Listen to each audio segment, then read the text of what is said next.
On this week's Bet the Propsess episode, let's see what I did there. Bet the Propsess. We deep dive into props. We prepare you.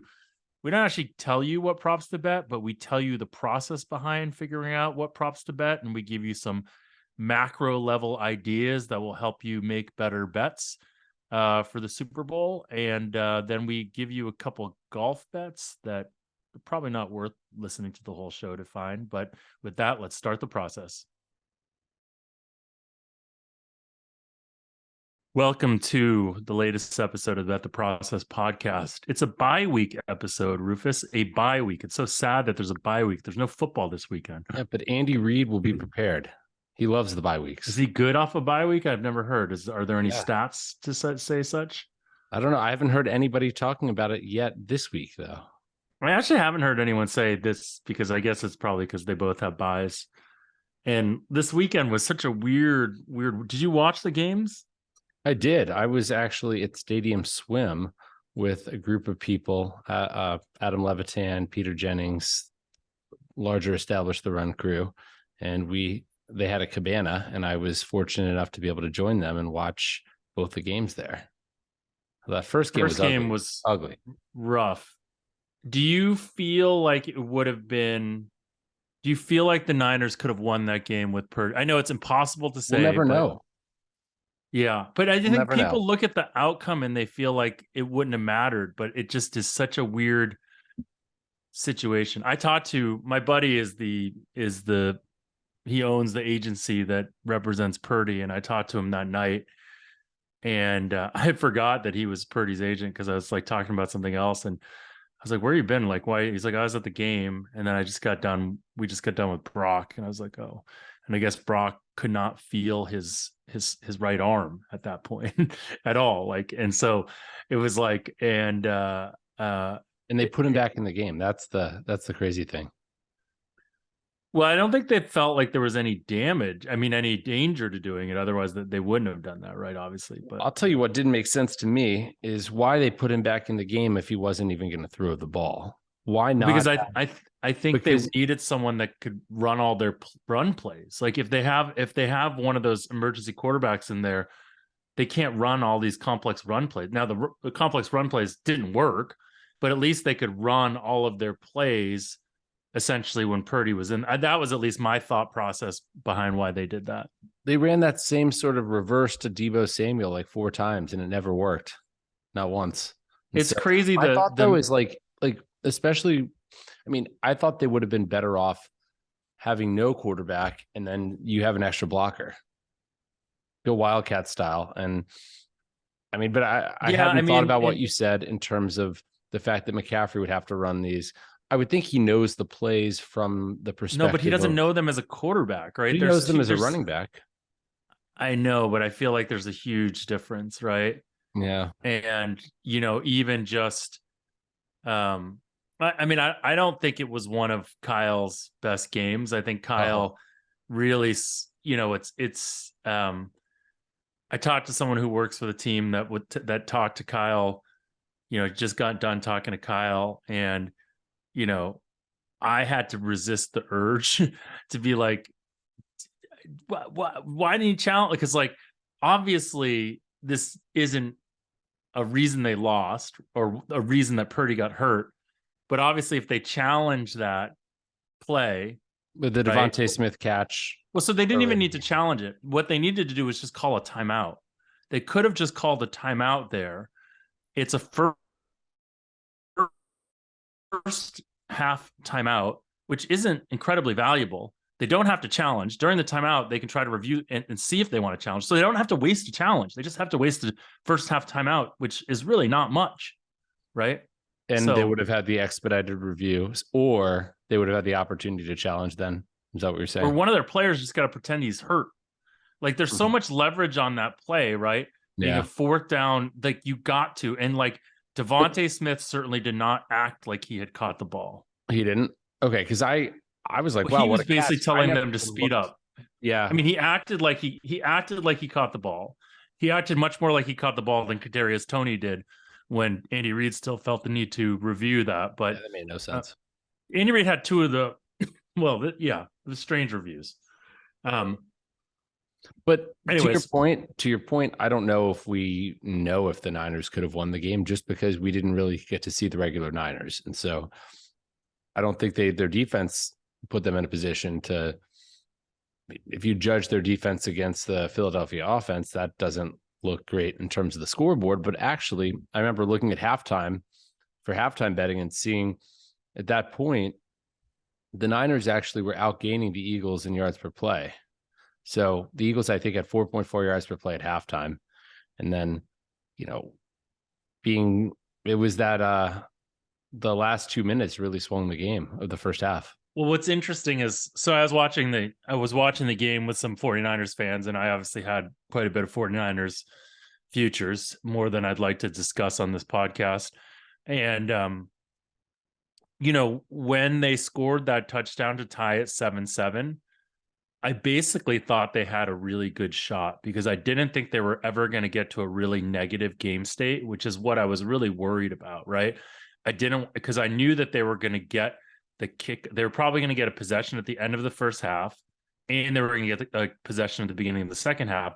So the likelihood of them getting to what was a really negative game state was very low. And even on that drive that everyone's talked about, all the penalties and whatnot, like, that was a painful drive, but the 49ers could have been off the field so many different times on that. And it looked like they were going to get the ball back almost right away. And the whole game is completely different at that point. I mean, obviously, Josh Johnson may not have been the guy to lead them to victory one way or the other. And I think in a lot of respects, they lost that game when Purdy went out of the game. But yeah, I mean, to be honest, like, did that game make you feel more confident, less confident, or evenly, or the same in the Niners' chances to win that game with a healthy Brock Purdy? I mean, less confident, but not by a ton. Yeah, what's funny is it made me more confident, and it's like maybe I'm just like a idiot, but yeah, I mean, the Niners are not a team that's that quarterback dependent, though, and so the fact that I guess you need someone who can at least even throw a screen pass, and that's kind of all Purdy could do. Well, throw like an inside screen, and so I think you're right that we don't know that much from it at all. Okay, how about the second game? Mahomes, more entertaining. Fewer entertaining. The first game was fewer entertaining. More entertainings. No, it was definitely more entertaining. Did you think, was there a point where you thought Cincinnati was going to win that game? Yeah, for sure. Like most of the fourth quarter. Most of the fourth quarter. Just not quantitatively approaching it or anything. It just seemed like, with all the injuries the Chiefs had, and a hobbled Mahomes, they were really unable to move the ball effectively in the second half and in the fourth quarter. And I thought that the Chiefs would lose that game, to be honest. Yeah, I was watching two children and watching the game at a restaurant. I moved over to a restaurant to meet up with a buddy who had two children. And so I didn't have the sound on, and I didn't know why all these random receivers were in the game. I was like, I had Juju Smith-Schuster in a fantasy league, and so I'm like, why isn't he playing? Like, why is MVS playing? And like, I didn't realize how many. Marcus Kemp. I know. When you see Marcus Kemp lined up at wide receiver, eek. Yeah, it was interesting. So what do you make of the Super Bowl, Rufus?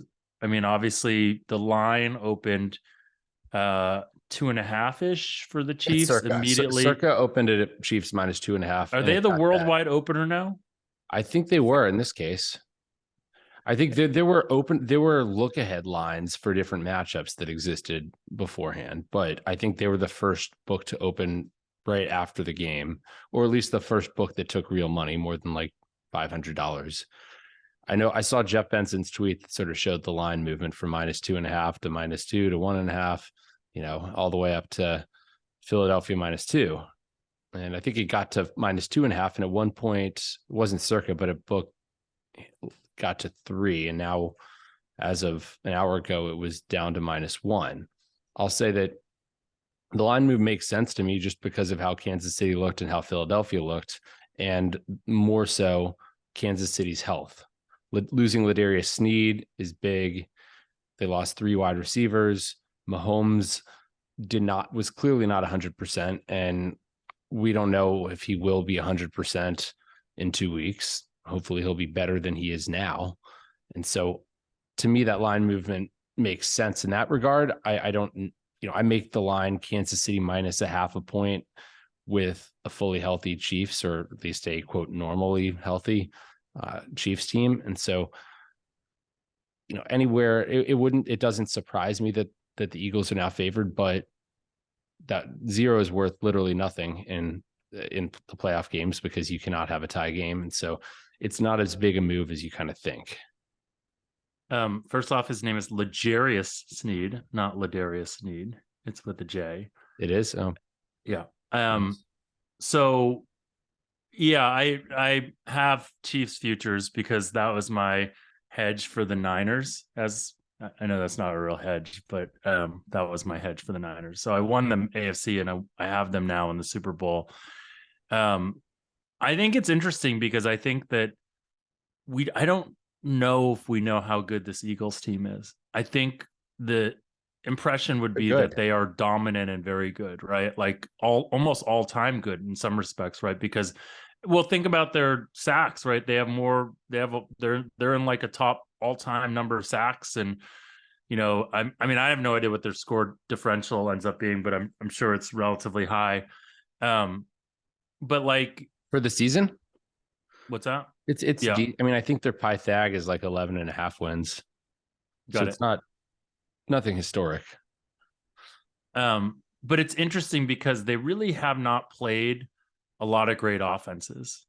And I think that if you go through sort of like the best offense they played, they played the Cowboys, right? And the Cowboys were a great offense for sure, right? And I think you had them rated as the number 1 offense. You said they were the number 1 offense in the league. I think I said they'd been the best offense since Prescott returned. Oh, sure. But they played him once with Prescott, once without Prescott.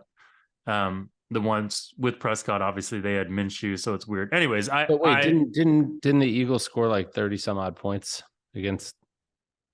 Wasn't the game like 30 something to 30 something? It was a high scoring. Yeah, it was a high scoring game. The Cowboys had, I think Dak had Cowboys moved the ball. Dak had over like 400 yards, I think, passing. I think it's going to end up being a high scoring game, and I think I like the Chiefs. I actually like. I know that you don't want to bet overs in Super Bowls like this, like that's the squarest bet. But if I can get a 49, I think I really like that.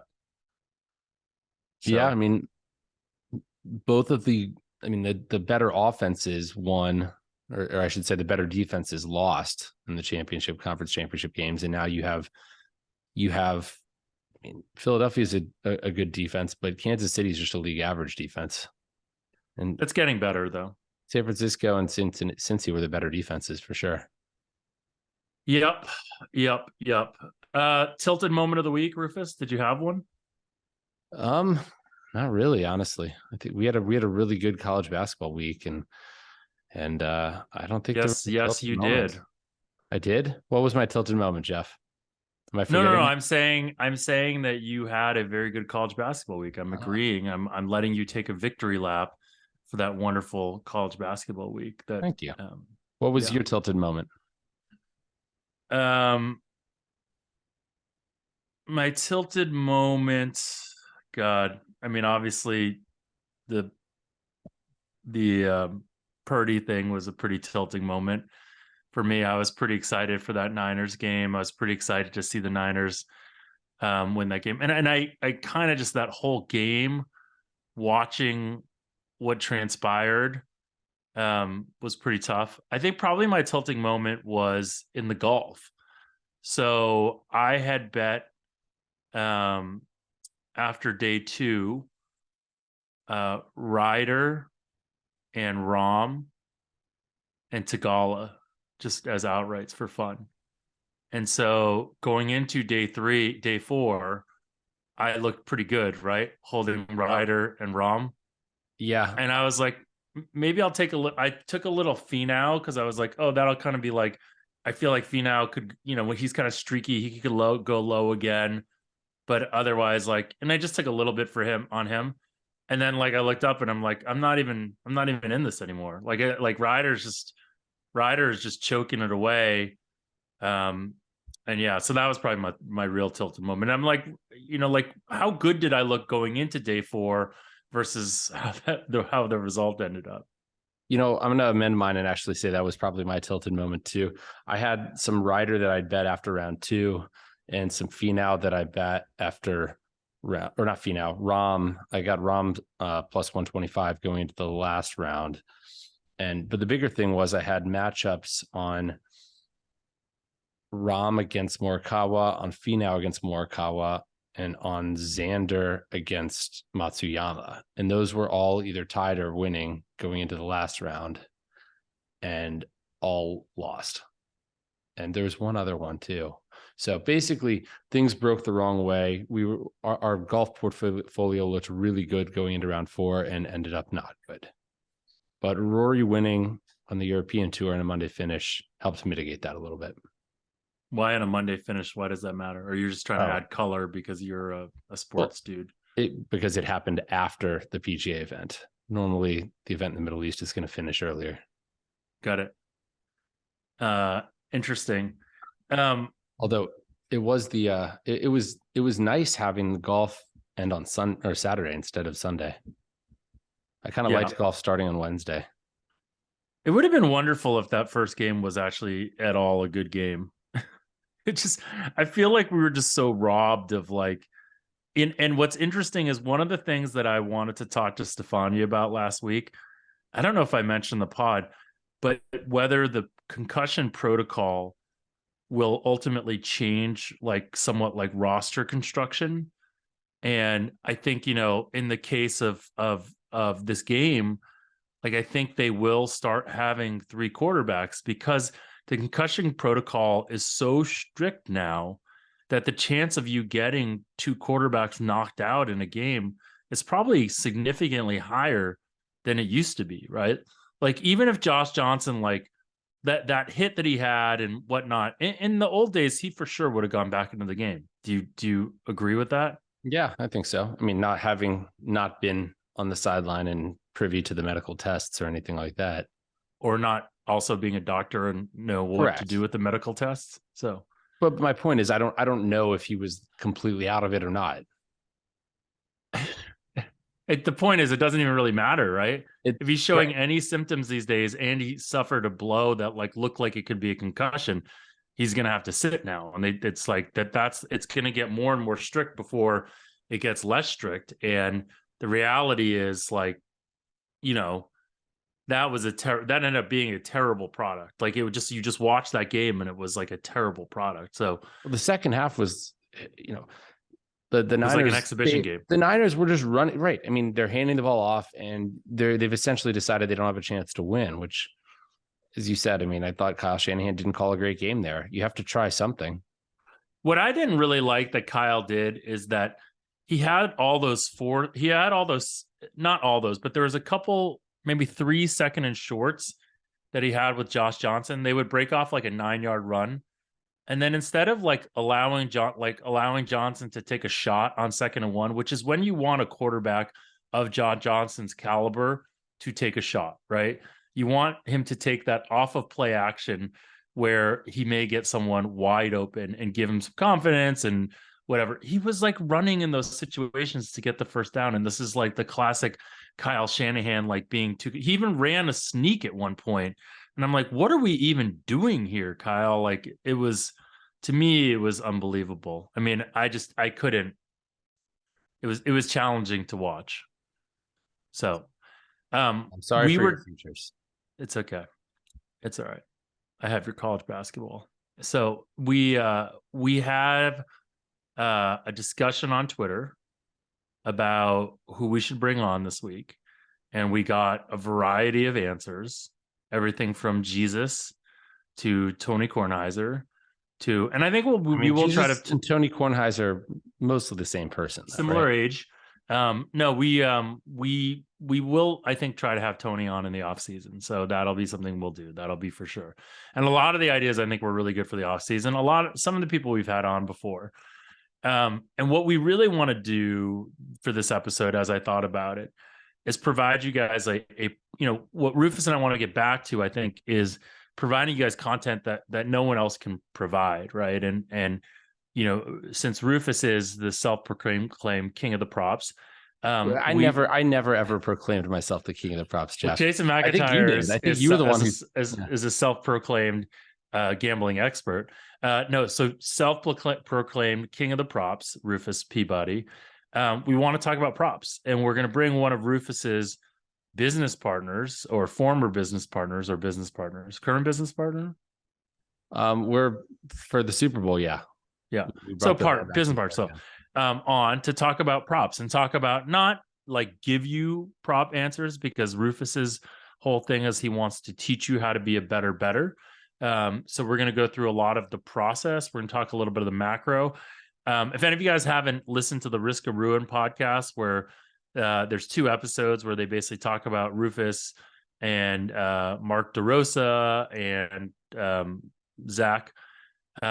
It's a great episode, and it talks a lot about like Rufus's origin story. So for those of you guys that don't really believe that Rufus doesn't care about money, even in that episode, these partners who've known Rufus essentially since he was right out of college said something like, I don't think Rufus has done this for the money. Although they did say you seek attention more than you seek money.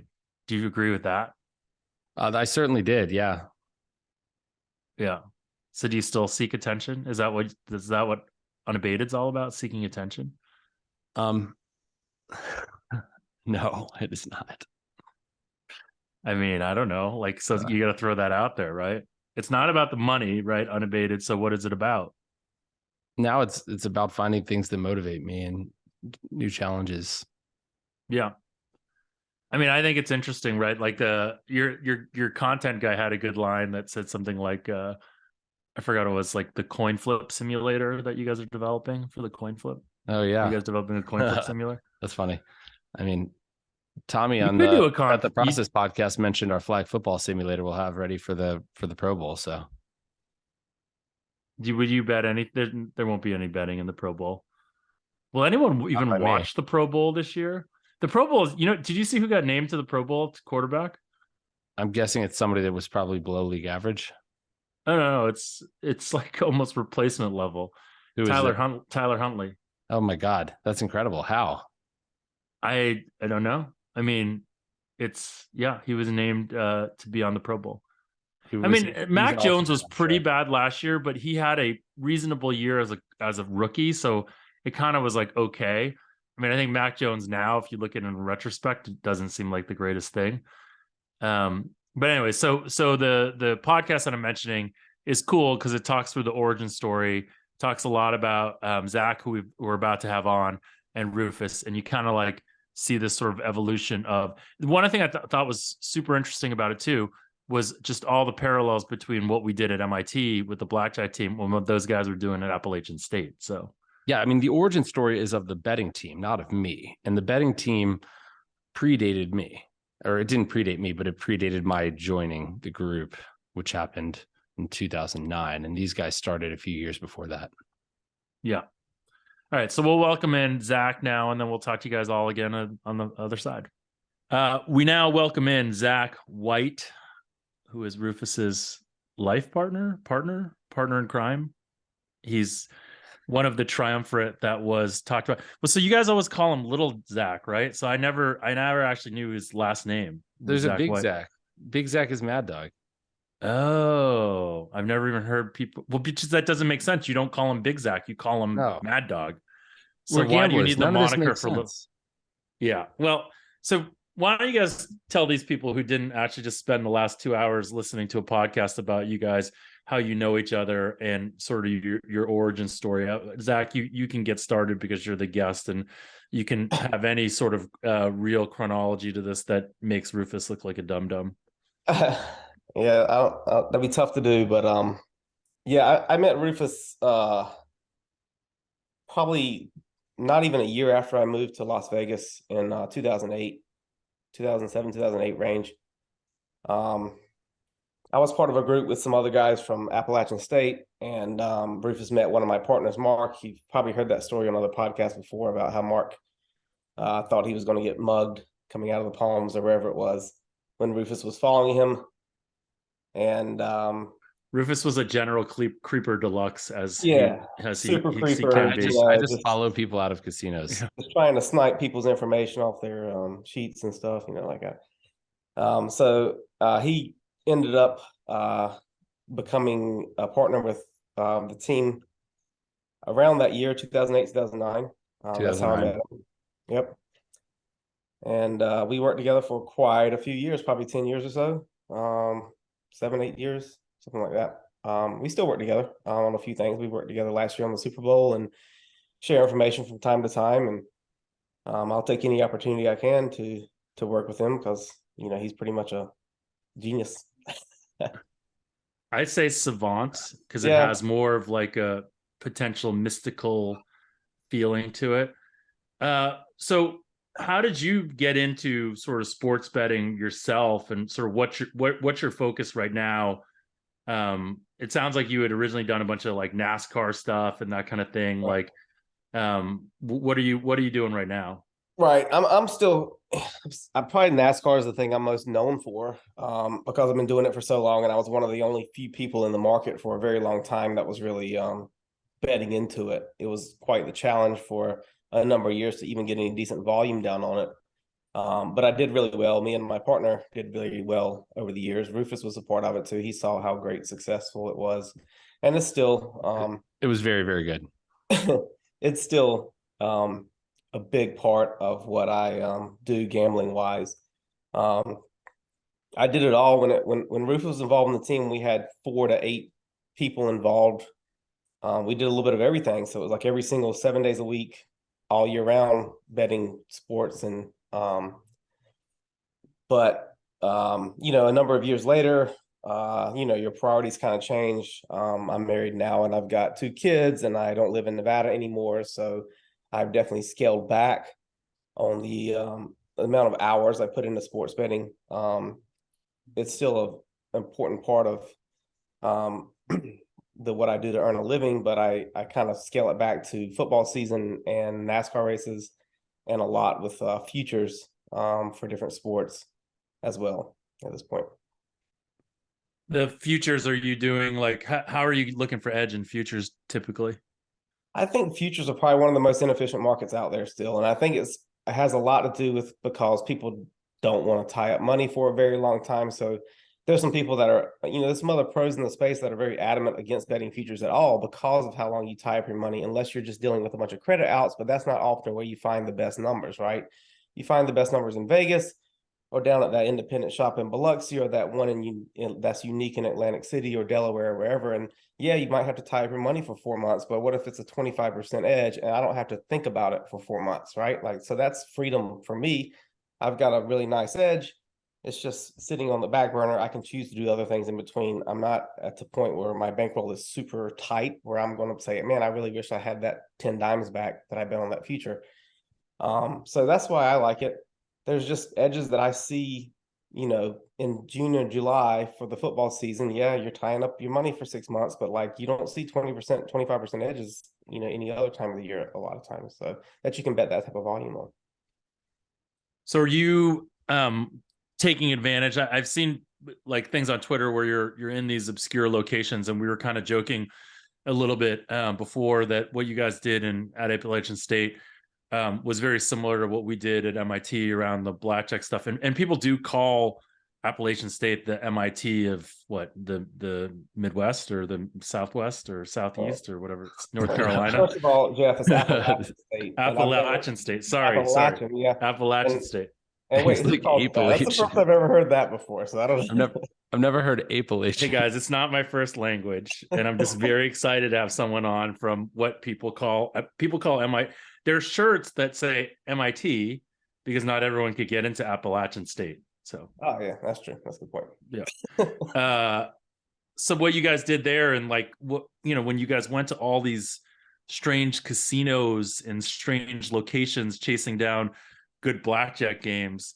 I bet a lot of those games we'd burnt out for you before you guys had showed up. So, you know, I'm sure you did. although actually, like, one of the things in Nevada, it's often really Nevada. good. Nevada. See, I can't speak English, Yeah. right? And I did that on purpose. In Nevada, as an Asian high roller, it looks good. In Biloxi, Mississippi, as an Asian high roller, not quite as good. Right. So, But I can get away with it easily. You know, like yeah. any Biloxi or Tunica or somewhere, you know, I blend right in, throw the accent on, and you know, here we go. Did you guys do like team play and call-ins and things like yeah. that? Yeah. Yeah. So you did all the same stuff we did. Yeah. Yeah. There should have been a movie made about you guys that would have done a lot better. So Still time. yeah, there we go. We'll do a remake. We'll do a mashup. We should actually just put the teams back together, and just go for one big run somewhere. See how it goes. So let's fast forward now to sort of props and what we're doing, because that's what the show is all about. You guys are both deciding to do props again this year. You're going to go back at it. What's the process look like? What do we start doing? What are we doing this week to get ready? Well, I'm getting ready to travel. I don't think traveling and hitting all the unique spots is near as important as it used to be. But I'm going to do it anyway because I have tickets kind of spread out all across the country, which is, you know, I need that that capital. But Rufus is getting ready for numbers. Like, this is us getting back together for Super Bowl. Of course, I did stuff throughout the postseason and most of the primetime games for regular season NFL. And you know, props is the same thing as everywhere. Make your number, compare it to the market price, try to get a good value there, and you know, wait till the last minute in some cases if you're betting unders, and bet your overs early. Keep up to date on injury news, and hope you didn't forget anything. Is there, with the injury news piece, is there a way to get sort of information asymmetry? What are some sources you guys are looking at? Rufus, I know you're always kind of chasing around stuff. Like, what advice would you give people to sort of stay abreast on the latest L'Jarius Sneed or Juju Smith-Schuster injury news? Well, I'm going to have to hit Stefania Bell up to figure out what her opinions are.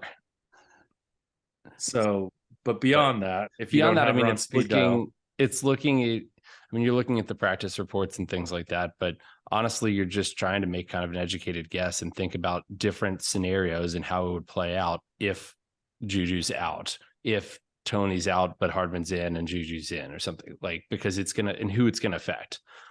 Like right now, you see Kelsey props up, but you don't see any other Kansas City wide receiver props up, because those guys, I mean, MVS is entirely dependent on what happens with Juju. And so I think it kind of sucks for us, because it means there's going to be less time to get, or there's going to be fewer props that books are offering because of this. I don't know. What's your perspective on that, Zach? You know, I make it based on everybody being healthy. The Super Bowl is, you have 2 weeks. If it was some sort of injury that was almost certain, you would know about it by now. If it's going to be a game time decision for Super Bowl, then they're probably going to play. You know, I've always made my numbers based on if they're probable, they're actually truly probable 100%. I think in the Super Bowl is a little bit different, because you got, like you said, 2 weeks to prepare. This is all or nothing game. They're either going to start the guy or not. It's not going to be one of those things, oh, we're going to hold back and wait because he's not quite healed yet. Like, no, we're trying to win a trophy. You know, we're trying to win the championship. So go or no go. And I think that decision is made off like sooner than later in most cases. But a lot of times you'll have a guy try to go. Like, that's what happened with Hardman coming back from an injury, and he re-aggravated it. And so I think that's kind of the concern, is that you're expecting this guy to go. He gives it a go, and clearly he's ineffective or aggravates it or is knocked out. And then suddenly you have a completely different game script. And suddenly these other guys are going way over now. So that's the concern. I obviously, yeah, that's a big deal, but I think me and you kind of weight that differently, because you're like, a lot of people look at a prop like, oh, Ezekiel Elliott's not in, Tony Pollard's going to go nuts. Well, no, there's another person that gets the start. There's another person that's going to be active. You know, he's not going to get all of the carries. You know, no running back can go every single time. So like, yes, the next man up is going to be the number one guy now, but there is still going to be a number two guy behind him. So it's not like, oh, just dump like, oh, your under is now a stone cold dead loser.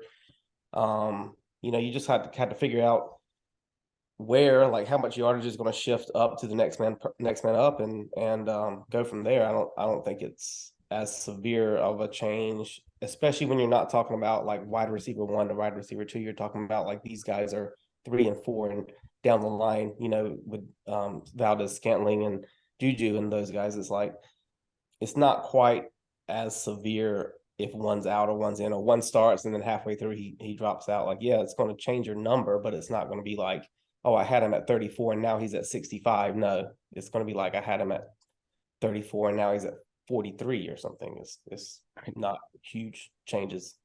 I mean, isn't Juju like the wide receiver 1? Well, Who if he's else do healthy, they I have? guess.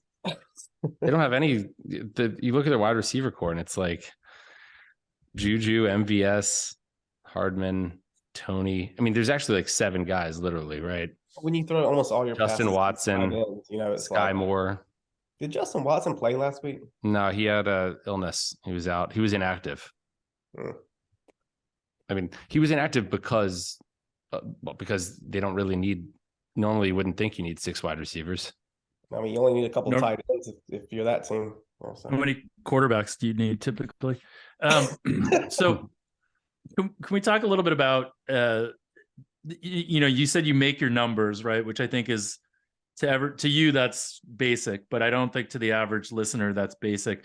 Do you base it off of the market pricing, meaning like you base your numbers off of the total and what the spread is?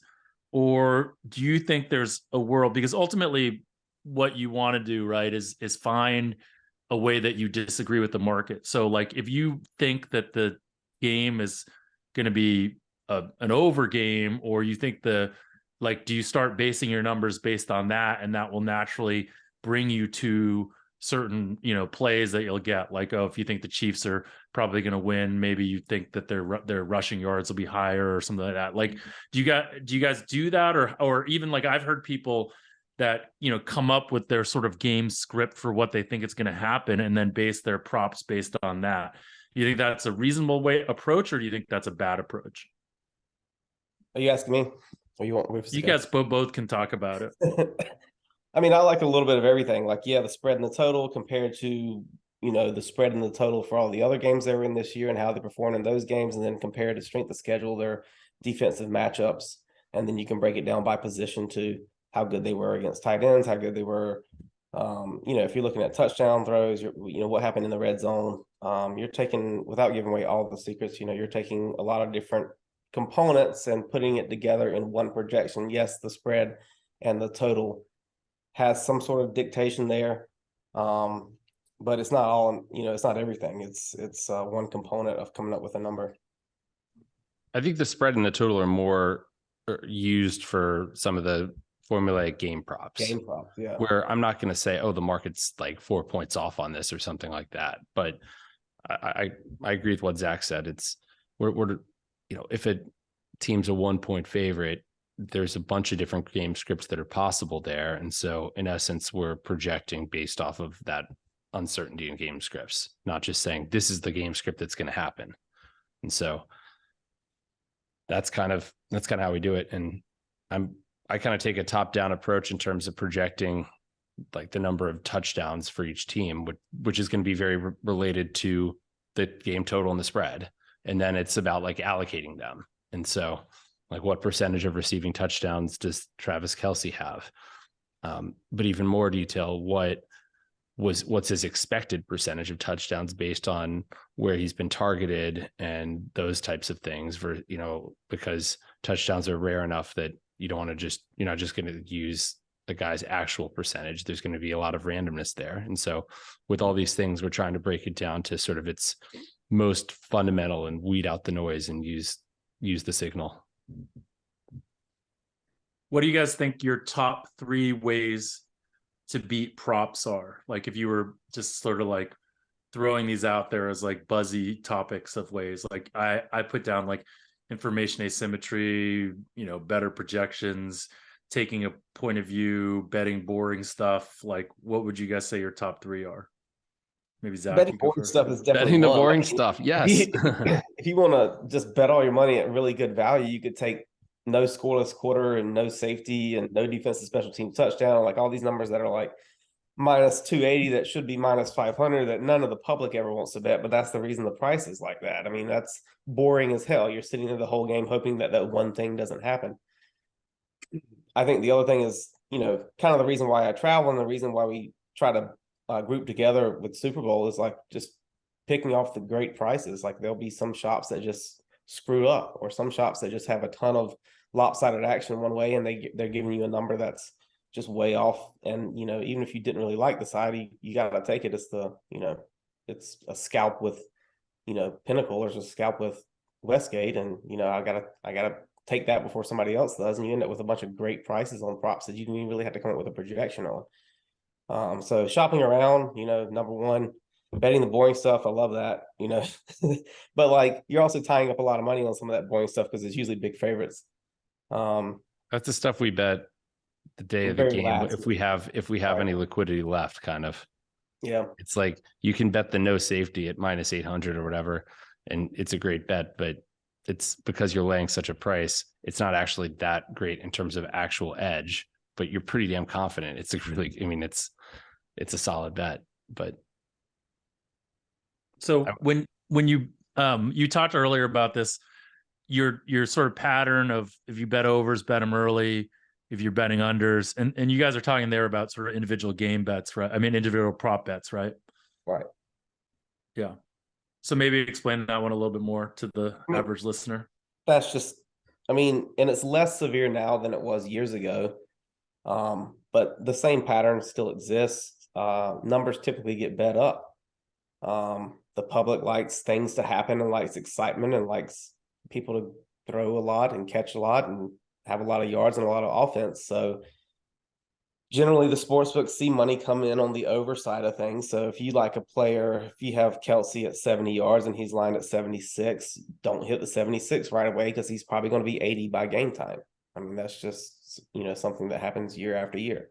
On the other hand, if if you like somebody over and they're a big name player and they're probably going to get bet up, so you need to hit it early in the week as soon as it come out before that number gets run up. Why don't I would say a lot of the Go ahead, time Rufus. in the past, what's happened is we've bet into openers and we'll bet let's say we'd bet that Kelsey under 76, and it moves down to like 72, and then it goes back up, and then we're getting the 80 like at the end. But so you kind of see the initial moves when lines just come out are driven by sharp action, really, because the public isn't really betting 10 days, 12 days before the actual game. And so those initial moves are going to be sharp. And then as you get closer to game time, the weekend of, that's when you're going to see the lines really moving. And then it's kind of this game of chicken where you're like, do I bet it now? Like when do I get it in? And I think Cooper Kupp, the Cooper Kupp receiving yards last year was kind of the big one. Jack mentioned that today on the Unabated podcast, how, it was 96 and a half or so. It opened, I believe. Is that about right, Zach? That And then sounds right, yeah. there was a point, I think there was even 110 and a half on game day at one point. I saw the same thing last week in Vegas on Joe Mixon and on Jamar Chase, where Joe Mixon, he was in, I think, 58 and a half most places in that range. And I was able to bet under 63 and a half at stations. And Jamar Chase got all the way up to 87 and a half at some shops. And I know, Zach, when I said I was under 85 and a half, you're like, well, there's 87 and a halfs out there now. I was like, damn. Right. Well, like you never know like how stuff's going to move. Like I think things like those old standard rules are kind of like almost a thing of the past now, because we're sitting here on a Tuesday night and like all the props are already out, right? Everybody put them up yesterday, all the big legals, and they're almost like verbatim. If we wanted to bet 20,000 on the Kelsey unders yesterday, we could have. Whereas in the past, it was like Thursday night Westgate came out. Oh, here's our chance to get 2 dimes under on this great price. Or do we wait? Do we play this game of chicken and wait and see? Maybe nobody else hits it. Maybe Win copies it. Maybe Caesars copies it. Maybe MGM copies it, and we get to get a lot more down. Now it's like every shop has the number up already. If we wanted to fire at the current numbers, we could fire and get down plenty. And that's just that was not an option before, so we had to make that decision whether we wanted to fire earlier in the week or not, like then. But like, the downside, I would say the downside though is that all these places are opening the same numbers. You have places like the Unabated Odds Screen where you can compare prices pretty easily at a lot of books. And so true. I mean, hell, I think the advent of mobile, do you remember when we had people like sitting in casinos and sports books every single day, waiting all week? It was the most boring job ever. But we were the first ones there though. And whereas you get the win opens Ted Ginn at 4.5 catches, and everybody else in the world knows it should be 3.5, and you get 5 bets on it at 4.5 because you were the first one there, then that's a lot of value. So I'll tell you what the win would always open. Will there be a roughing the passer call? Yes and no was like minus 115 each way. And right. I don't know why, but Johnny Avello would price it that way at the beginning every single year. And every year it ended up closing like no minus 230. Sometimes, I mean, this is before quarterbacks were protected like they are now. And so, you bet at minus 115, you bet at minus 130, you bet at minus 145, that's what you dream of, getting the gravy, like the really off numbers. But the funny thing is it still overall makes up just a tiny portion of our portfolio, like the really, really good bets. Yeah. And I think we saw it last year with the way we used to count on the Westgate for being kind of the market leader 5 years ago. And, in the past 2 to 3 to 4 years, they've kind of, they weren't the first ones to release anymore. So the props are already out by the time they came out. But then they still come out and they're opening scalps because they're like, our number's better than the DraftKings number. Our number's better than the FanDuel number. So you're kind of looking, there's still opportunity to be the first person in line there at Westgate, whether you're scalping or whether you're saying, maybe I'm just going to hope that me and Ed's opinion are that much different. So that, there's still an opportunity, to be in there waiting for the openers, I think, in certain cases, because there are still some books that come up with their own unique stuff and not just copy the Canby number across the board or whatever. And there's also, you mentioned the, what was it last week that got bet up? Kelsey number moved around last week based on like, is he hurt? Is he not hurt? It was 76 and then went down to 72. And I was like, well, if it got to 78, I was going to bet it, but it never got there. And I think he finished with like 76 on the nose or something. There was an 81.5 at one point. It was it was Jay Glazer that came out with the report about his back. Yeah. There's also a lot of market influence now that we didn't used to ever see either too, like ETR, right? Samuel last week. Over 21 yards last week. It was like 22 was the number, and I was like, man, I got him right at 21. I'm probably going to take some under 22 if I find a decent price. And then the news came out that Elijah Mitchell's out. Then ETR releases the over, and next thing you know, the number's 30 and a half. It's like all of a sudden he's 150% better. Like I don't. It's. There's a lot of other forces moving the market around now where you can find opportunities like that too. Not necessarily timing it just right, just like, hey, wait until something happens and then take advantage of the overreaction.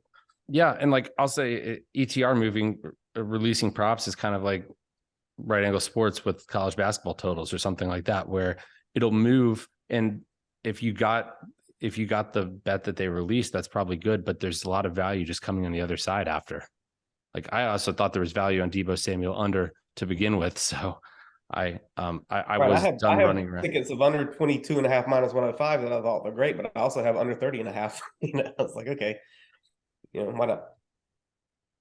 So. What is your best Super Bowl prop victory ever? I think this has to be yours has to be the exact on the Rams or the Rams touchdown 3, or whatever, right? Yeah, the Rams 3 for sure. That was. Well, explain that one. So Zach beat me to that with my own freaking work. I remember that. Rufus, you don't own the rights to math, okay? Like anybody could have come up with numbers. So now you can bet exactas at all these legal sports books. The final score will be this or this, or and it was like pays off 200 to 1 or whatever. But the early iterations for that were like, what will be the final score of this team? It wasn't necessarily a price where the final score would be 17-14. It would be like the Rams have this many points, the Patriots have this many points. And a lot of times the books would price it based off Super Bowls or, just a general opinion of, how games land that are lined at 50.5 total points with a 3-point spread. But it was a lot of oversight that happened there of like, well, yeah, there's never been a Super Bowl that landed exactly 3, but does that mean you should price it 500 to 1? I mean, no, there's tons of games that land with one team having a final score of 3. So that year with the Patriots and the Rams, we found, and Rufus, you had a lot of it too. I had some of it. We weren't working together for the Super Bowl. I had some of it, but I didn't get the prices you got. You hustled to those early. I had the 400 to 1 at South Point, which made the ESPN or whatever. And then we had some 250s, at a few other places. Well, what was the true? Was it like 90 to 1 or something? No, my number was like 185 or something. So like some of those were pretty thin when it came down to it. But but the exactas are like my favorite bets. Yeah, they're like a gamble. They're like the homer shot. Yeah, of course. Do you remember the first Super Bowl we were working together? We had it was the Colts Saints, and the Saints won 31-17, and we had both of the exactas. No, but I remember. I remember the one where we had. Oh, the Ahmad Bradshaw. Ahmad Bradshaw was supposed to he tried to take a knee at the 1 to basically run the clock out. They could kick the field goal and win by 1. I think they had like 15 points, and he falls into the end zone.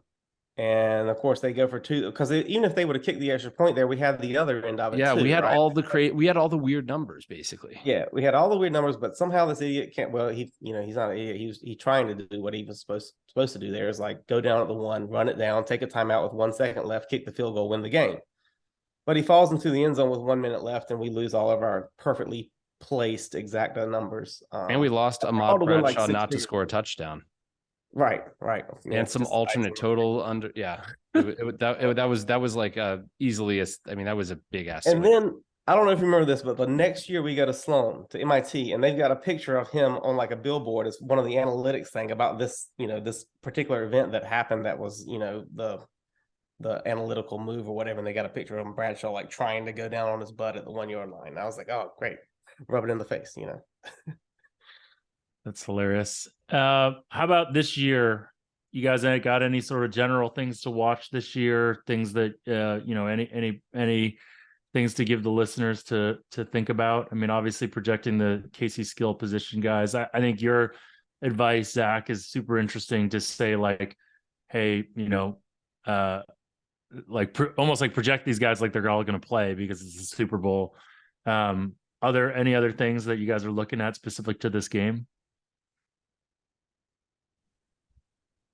I mean, I'm not that far into my research yet. Sorry, Zach. I'll be honest, it's Tuesday night and I haven't looked that close yet, but I mean, there's certain stuff we look at every year, and there's a certain number of props, especially game props, that we know we're going to find value on every year. And, they're kind of like we mentioned earlier, a lot of the boring props, just fading the public type props. As far as players go, I mean, you can, as a general rule, you can never really go wrong fading the biggest names if you're waiting until game day to bet them. So I imagine, we're going to have some Mahomes unders, on Sunday morning. Healthy, not healthy, can't hurt if you're betting the under. And, just the anti stuff happening, there won't be a special teams touchdown. You always find a good price on that if you just wait for it. So, yeah, I think it'll be interesting. One of the things I'd love to keep an eye on is Mahomes rushing yards, right? Because that's always like a pretty fun one that people always look at.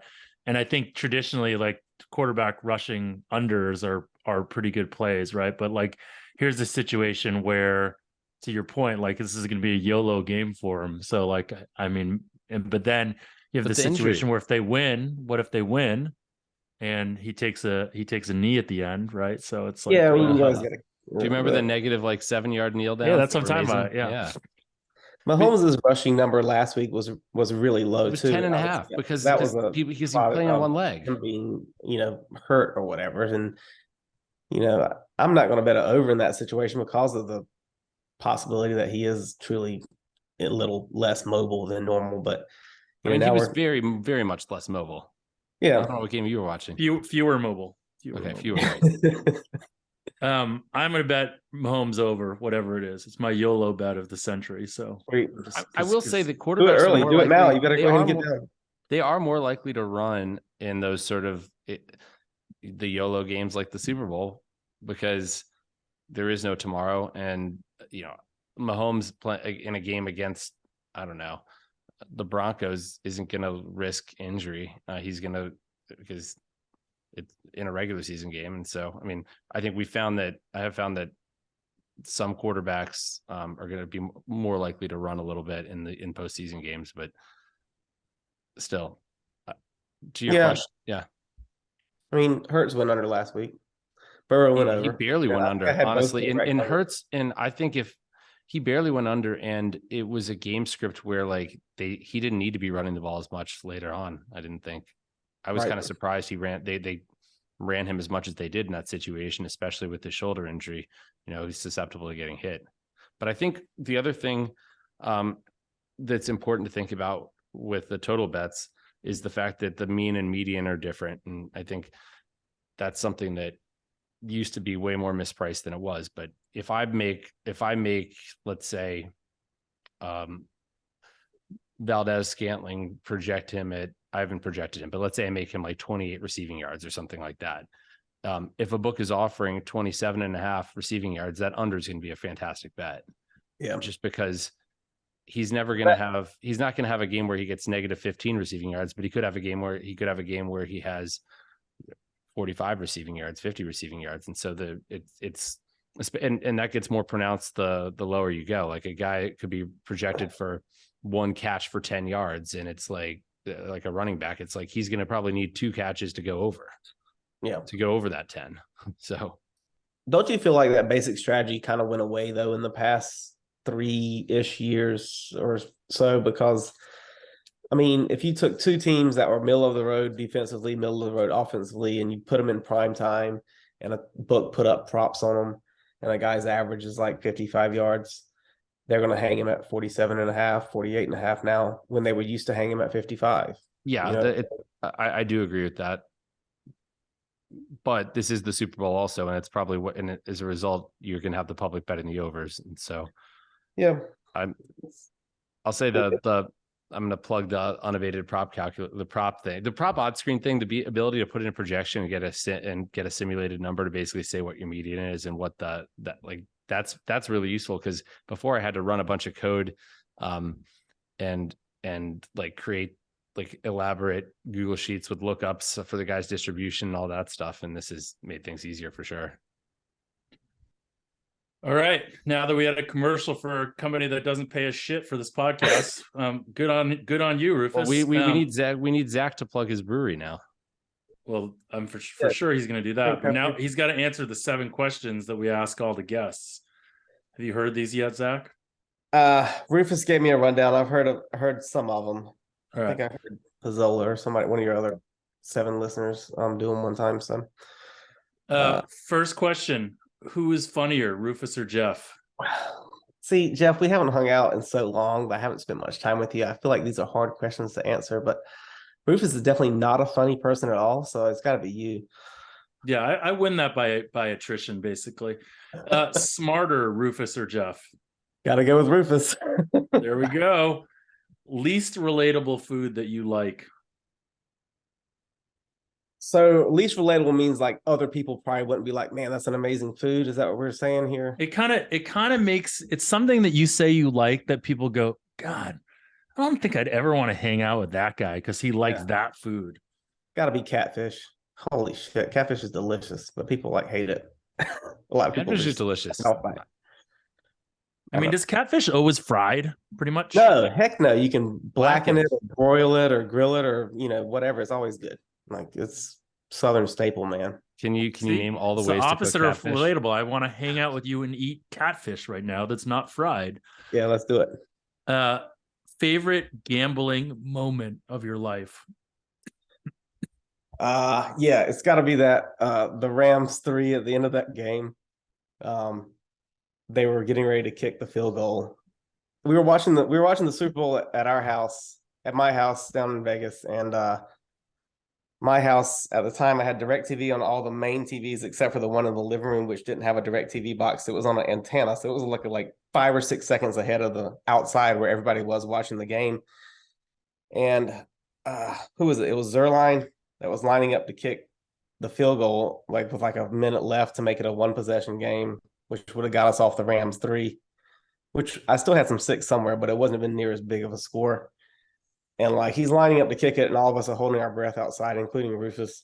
And our friend Rasta just comes running out of the house, like slinging his one arm around, saying, "Oh, he missed it! He missed it!" I'm like, Rasta, you better not be fucking with me, with counting down the seconds where we're going to watch it on the delayed feed.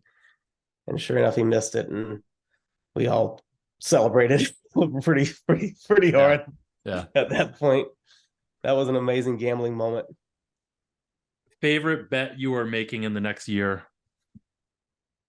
You guys are probably going to be bored with this one, but it's all NASCAR related. Like I've got a lot of futures I want to bet on some teams that are getting mispriced for the Cup Championship next year that are going to end up being very competitive, that are just not getting respect right now. So, where do you get your edge in NASCAR after all these years?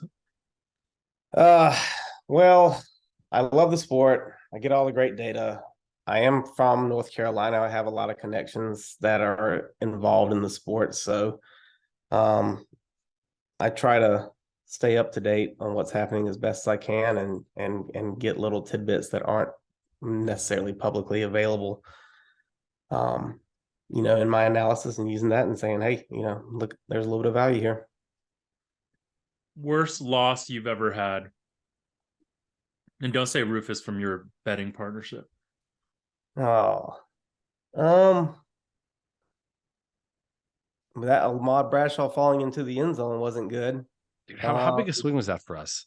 It was a 6-figure. It was it was Zach for sure. The whole, I think we've talked about them before, but the Kyle Stanley, and then the next week the Spencer 11 like back-to-back epic choke jobs. Ups. That was like 2012 or something. That was around that same time, I think. Those were both huge scores that choked, or the opposite of choked, the next week. And do you remember was it Jason Duffner or Keegan Bradley that choked the PGA Championship up 5 with 4 holes to go? I think it was Duffner, right? Yeah, it sounds like a Duffner thing. And it was the Adam Scott British Open one. I mean, yeah, that all happened within one calendar year too. Meltdowns. We were in the British freaking pub, celebrating with the locals already, and then it's like, oh, 4 strokes. Yeah, no, not anymore. So. Well, Zach, after the Kyle Stanley meltdown, actually mailed the Kyle Stanley his ticket. Asked how did that go over? I never got a reply. I just sent it. We looked him up, and I think we found an address that we were pretty sure was his in Georgia somewhere. And I printed out this coupon for golf lessons, and I put my ticket in there, and I said, if you don't mind signing this, and I sent it off and never heard anything back. So I have no idea if it ever got to him or if it just got lost in the mail somewhere or whatever. Or if I mailed it, some other Kyle Stanley's super confused about what is this? Well, maybe he's a better golfer now because he got golf lessons. Kyle in Stanley's that situation, was in the field this week or something? I don't know what happened to his golf game, but what was the thought process there? Was that therapeutic for you, or did you really expect a response? Yeah, that's a good question. I mean, I think at the time it was probably one of the worst beatdowns we've ever had. And we watched it happen live. And we were all golfers too, so we were all like, man, I could have played that 18th hole in 6 strokes or less. So, our worst golfer that he only had to do it in 7 strokes or less. The worst golfer that we or fewer, as the case might be. But go ahead. Yeah, the worst golfer that we know could have made it in fewer than 8 strokes, and it was just kind of we simmered on it for so long. I was like, man, I got to do something. I hate this Kyle Stanley guy, so I dug out my ticket that was like a 200-to-1 William Hill, to win a ridiculous amount of money ticket. And I said, well, let's see what happens if I send this off to him, and I guess it did make me feel a little bit better to say, maybe he opens this in the mail and. It feels worse. I mean, I'll tell you the worst thing though was that he won the next week and all the value we on him had- was gone. And so, yeah. and we had the other guy that blew the 6-stroke Right. lead the next week. Right. And so he gets his like, you know, not what's the word? Not He gets his redemption, and we just Redemption, there you double go. down on our losses. Yeah, that's Yeah. exactly what happened. I'd never forgive that guy either. Spencer, what's his name? And he's Spencer Levine. He Monday qualified last week. He's probably still off chain smoking somewhere, or maybe he quit. I don't know. I don't like him either. All right, last question. Person you'd follow blindly. Rufus Peabody. That guy's pretty good. Yeah. There we go. That's a boring answer. No, it's a good answer. Yeah. Rufus, this is like Yeah, the guess if that's you- what's If that? you called me up and you were like, "Hey, Zach, go bet this," I'd go bet it too. I like that. Yeah. I would not call you up and tell you to bet something unless I thought it was a really sharp. So Right. Yeah. exactly. So get ready, Zach, because Jeff is going to be hounding you for NASCAR picks now.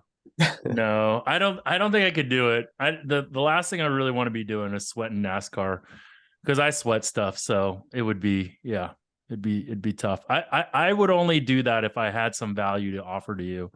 The only thing I have these days is college football second half. So Did those do pretty well for you this year? they did pretty well. Yeah. He absolutely printed. Nice. I bet a few I got months to hear about it every week from him. And Shane. So there you go. All right, Zach, thanks for joining us, man. This is super fun. Good luck in your travels and your Super Bowl prop betting. And we'll have you on again soon. It was fun. All right. Thanks, guys. Appreciate it. See you. So that was Zack White, and probably the nicest guest we've ever had to you, Rufus. I think Zach likes you more than any person we've ever had. We need to have Tom on. You know what's do you think funny? Tom likes you? What? What's funny is Zach in real life is just making fun of me all the time. So I kind of expected. I think you expected that he would just be trying to dunk on me. So. No, I think you've had a pretty hard last couple months. I think it was nice for us to specifically have a guest on where the only thing was just to make you feel better. So do you feel better? I think we did. Did you guys like get together before and be like, Zach, we need you to be really nice to Rufus. We need you to build. He's feeling Rufus a little up. sensitive here. We need you to build him up. No, I actually really enjoyed that. I thought it was cool to hear you guys tell war stories while also like kind of discuss a bit of the process, and hopefully people can glean some value out of that from two of the arguably top prop bettors that are going to be betting Super Bowl props. It's also interesting to hear the stories where the world is just very different now, and I wonder how much different like the process and markets will become because of the fact that you're not like literally like her driving around from casino to casino. Yeah, I mean there is so much more surface area now, though. I mean, you thought there were a lot of props before with Westgate, and now, I mean, we're seeing more and more props, and I think that's the advantage you have as a bettor. So for anybody listening, I mean, if you deep dive into something, one of these really esoteric things, the book isn't spent. They don't have the time to spend that much energy on one thing, and so you can certainly find things just by doing some research. Yeah, makes sense. Yeah. Did you have any parting thoughts for our guests? I mean, for our listeners? I mean, I think should we give a pick this week? I don't think there's anything to. I mean, I guess there's a golf tournament. Maybe the golf. There's 3 golf tournaments, which has hindered my NFL preparations. How about we both pick a golf outright as our winner? Because like, oh, you know who I'm picking? I'm picking Denny McCarthy. I love that guy, and it's a pretty weak field. It's a weak field there. You know why it's a weak field, right?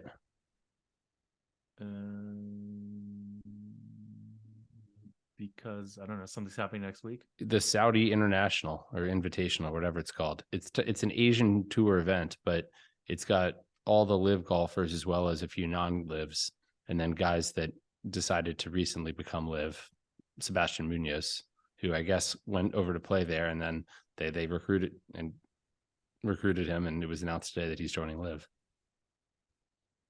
I'm gonna so you're taking Denny McCarthy. It looks like he's listed anywhere in the 40-1 range, 35-1. What do you make him? 81-1. I don't love that bet. Um, All right, forget it. It's not Denny McCarthy. it's then. okay. I mean, we're like this. There's not going to be a lot of out. I mean, what do you make Joel Damon, our friend Joel Damon?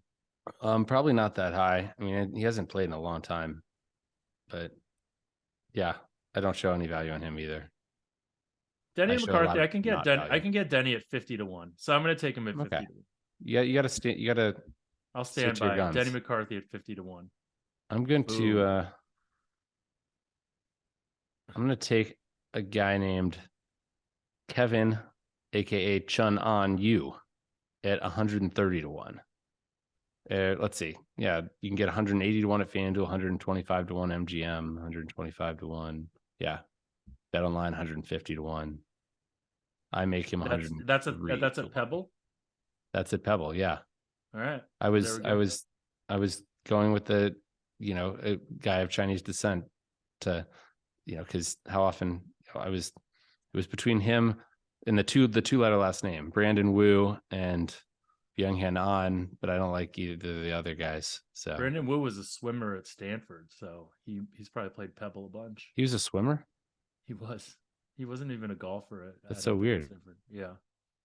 So, but anyways, thanks for listening this week, guys. Hopefully these picks are as worthwhile for all of you guys, and hopefully you enjoyed the prop talk. So we'll talk to you guys all again next week when we have a Super Bowl extravaganza coming up, and we'll tell you what our Super Bowl pick is. So talk to you next week.